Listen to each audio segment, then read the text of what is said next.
I've been told my whole life you'll never be nothing simply because of the way you talk. But I ain't never let that stop me. When I first got on TV at NBC 7 years ago, they sent a linguist. So the woman comes in my office and she says, "Are you ready to begin?" And I said, "Excuse me, ma'am, who are you?" She said, "NBC is of the understanding in order for you to be successful on daytime TV, you're gonna have to learn how to speak more eloquently." I said, "I ain't finna do all that there." She said, "Say what you just said to me again slowly." I said, "I ain't finna do all that there." She said, "That's exactly why I'm here." I said, "Yeah, but I talk just like this here. What's the problem?" She said, "If you don't learn how to speak more properly, you'll never be successful." I said, "Who told you that? You walked into my office. I'm already on TV. Now I made it to this point without you. I don't know how you figure I ain't gonna get the rest of the way without you." She says, "Listen to me. If you don't learn how to speak better, you'll be off TV." I said, "Which one of these sound best to you? I am broke or I'm is rich?" Because I'm is rich. Are you under the shade of what someone spoke over you, told you what you couldn't do? Now that shade is limiting your life? Do you have friends that are blocking your growth? What could you become if you got out from under that shade? Remove what's blocking your growth and you'll begin to blossom. I think the biggest vulnerability you've got is you actually value somebody's opinion more than you value your own. Those people that you're so terrified of their opinion of you, those people are not the ones who will live with the regret. Those other people are not going to be there when it sucks and it's hard for you. The biggest struggle for me was my family, man. The people closest to me was the biggest struggle. Every time I went out to do another deal, everybody told me, "You don't need to do that, man." So the point, you got fuel in your tank, and then you got somebody in the back seat saying, "Hey, be careful." They're putting mental pressure on the brakes when you're trying to accelerate. If they're rooting against you and they really just want to see you lose, they're pretending to be concerned, then this is something that you just completely eliminate from your life. There's always some reason to be down on ourselves. You have to put your foot down and say, "No thanks, I'm not living under that shade." Get your passion back. Start believing again. Start dreaming again. One thing that can easily stunt our growth is the people that we're spending time with. Are they making your life better, or are they causing you to compromise? Take the easy way out? If you want to know what you're going to be like in 5 years, look at your friends. I know you love your friends, but your destiny is too great. You need people that bring out the best in you, that challenge you to live a life of excellence and integrity. And too often, we don't realize who we are. We're letting negative voices convince us that we're limited. See, I'm done letting fear and can't do it thoughts dictate my life.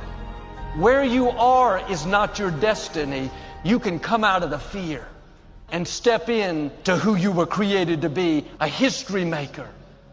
Anytime we try to move forward, there are people telling us what we can't do. No, quit letting people talk you out of your dreams. It may not have happened for them, but you're a mighty hero. It's going to happen for you. God's favor is on your life in a new way. He's called you to set the new standard, to take your family to a new level. I don't know what that dream is that you have. I don't care how disappointing it might have been as you've been working toward that dream. But here's what I know, that dream that you're holding in your mind, that it's possible. See, sometimes we can't say, "I can do that." But what we can say, that it's possible. And here's what I will share with you, that in the process of working on your dreams, you are going to incur a lot of disappointment, a lot of pain, a lot of defeats. But in the process of doing that, you will discover some things about yourself that you don't know right now. what you'll realize is that you're more powerful than you can ever begin to imagine, that you don't have to go through life being a victim. I was born in Miami, Florida, in an area called Liberty City with my twin brother. When I was in 5th grade, I was identified as EMR, labeled educable, mentally retarded, and stayed in that category until I got out of high school. But I met a high school teacher who one day changed my life. I was waiting on another student. When he came in, he said to me, "Young man, go to the board and write what I'm about to tell you." I said, "I can't do that, sir." He said, "Why not?" "Because I'm educable, mentally retarded." He said, "Don't ever say that again. Someone's opinion of you does not have to become your reality." And ladies and gentlemen, I started working on my dream. And most people don't work on their dreams. Why? One is because of fear. What if things don't work out? The other thing is that most people, ladies and gentlemen, they get comfortable. They stop pushing themselves, and they end up becoming very cynical about life, and they throw in the towel on themselves and on their dreams. What I'm doing now, I could have been doing years ago. But because I didn't believe in myself, because I allowed other people's opinion of me to control my destiny, I didn't act on my ideas. And not only is it important for you to know it's possible for you to choose your future, but it's necessary that you get the energy drainers out of your life, people who don't want anything, people who are not challenging themselves, people who have stopped dreaming. It's necessary that you align yourself with people who are hungry, people who are refusing to leave life just as it is and who want more. It's necessary that you get the losers out of your life. It's necessary to know that everybody won't see it, that everybody won't have the vision, that a lot of people like to complain, but they don't want to do anything about their situation. You have to know within yourself that I can do this. Even if no one else sees it for me, I must see it for myself. By being one of those individuals that keep your commitments, that keep your word, that's relentless. That is you. That no one can do it for you but you. You must understand that. Yes, it's possible that you can choose your future and direct the course of your life. It's necessary that you have goals, that you write those goals down, that you plan.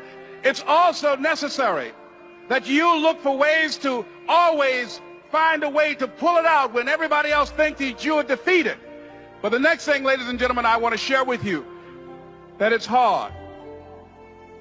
It's not easy. It's hard changing your life. And here's what I want to say to you. For those of you that have experienced some hardships, don't give up on your dream.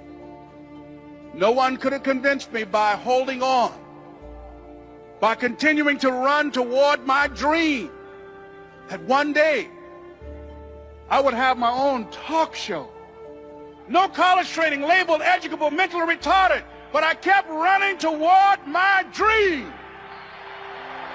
Don't stop. Don't stop. Don't stop running toward your dream. As you hold on to that dream, there are moments when you're going to doubt yourself. There are rough times that are going to come, but they have not come to stay. They have come to pass. It's very important for you to believe that you are the one. It was hard laying on the floor of the Penobscot building, looking out of the window, daydreaming. I used to ask myself, can I do this? And something said within me, you're the one. You're the one. Promise yourself you'll read the books until your skills change. You'll listen to it until it makes sense. You'll never give up until, however long that is. Step by step, piece by piece, book by book. Go for it. Don't miss the chance to grow. Then you'll discover some of life's best treasures when you pay that